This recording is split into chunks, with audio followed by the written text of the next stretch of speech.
आज हम आपको ऐसे उपबंध के बारे में बताएंगे जो उन लोगों के लिए फायदेमंद है, उन लोगों के लिए लाभकारी है जिन्होंने जमीनों का, जिन्होंने ऐसे भूमियों का अंतरण नहीं कराया है। और जब आप जानते हैं, जबकि आप जानते हैं कि अंतरण में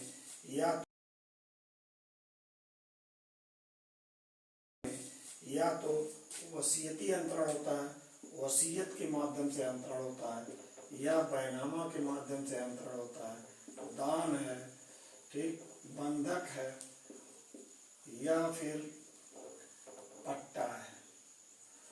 इनमें से किसी कैटेगरी का यदि व्यक्ति नहीं है तो भी वो संपत्ति का हकदार हो सकता है यदि वो राजस्व संहिता के चैप्टर 8 की धारा 67 का में जो भी शर्तें दी गई हैं उनमें वो आता है।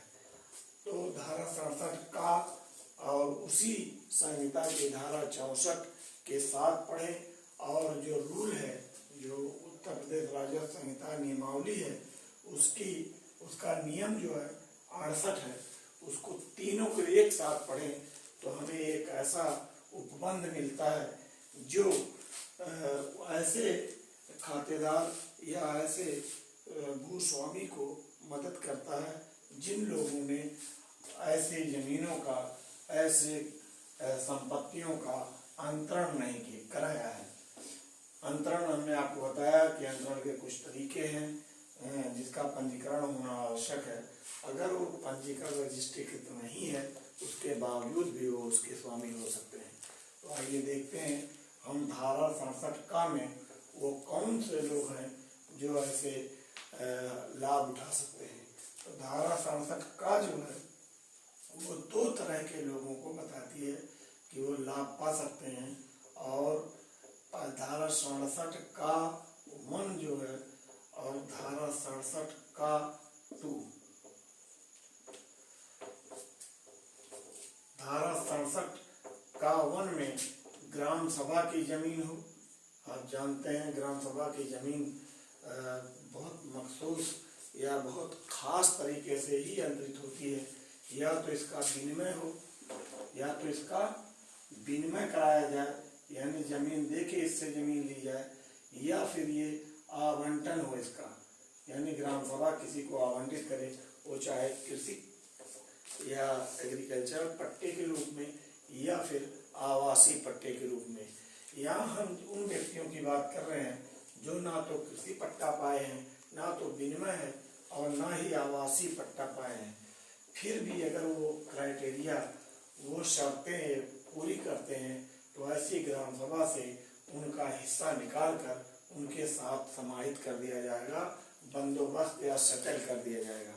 तो कौन से व्यक्ति हैं? धारा 67 में बताया गया है कि वो कौन से, कोई भी व्यक्ति जो धारा, ये बताया गया कि कोई भी व्यक्ति जो धारा 64 में हकदार है आवास पाने का, यानी आवास को पट्टे पर पाने का हकदार है वो। तो धारा 64 में व्यक्ति बताए गए हैं। एससी ग्राम सभा का हो, कहाँ का हो? उसी ग्राम सभा का हो जिस ग्राम सभा की जमीन पर कब्जा किया है, उसका स्वामी है वर्तमान में, तो उस ग्राम सभा का हो। अनुसूचित जाति हो, अनुसूचित जनजाति हो, ओबीसी का हो, या फिर तीनों कैटेगरी में नहीं है तो सामान्य वर्ग का हो, किंतु ये बीपीएल हो। क्या हो? BPL, below the poverty line, यानी गरीबी की रेखा के नीचे का काम हो। अनुसूचित जाति, अनुसूचित जाति ओबीसी है। अगर ओबीसी है तो इसकी एक विशेषता ये होनी चाहिए कि ये शिल्पकार हो। क्या हो? शिल्पकार हो, ग्रामीण शिल्पी हो। और बाकी लोग जो है या तो कृषि श्रमिक हो, कृषि श्रमिक यानी कारीगर या कृषि श्रमिक हो। ओबीसी है तो कारीगर देखा जाएगा और बाकी कृषि श्रमिक देखे जाएंगे।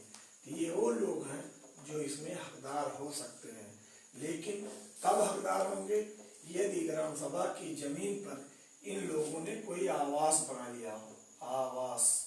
आवास या मकान भवन की परिभाषा आप जानते हैं कि कोई भी स्ट्रक्चर जो मानव को रहने के लिए या संपत्तियों को रखने के लिए बनाया जाता है, संपत्तियों को सुरक्षित रखने के लिए बनाया, यानी उसमें भंडारण हो सके, स्टोर किया जा सके, तो आवास बनाया हो।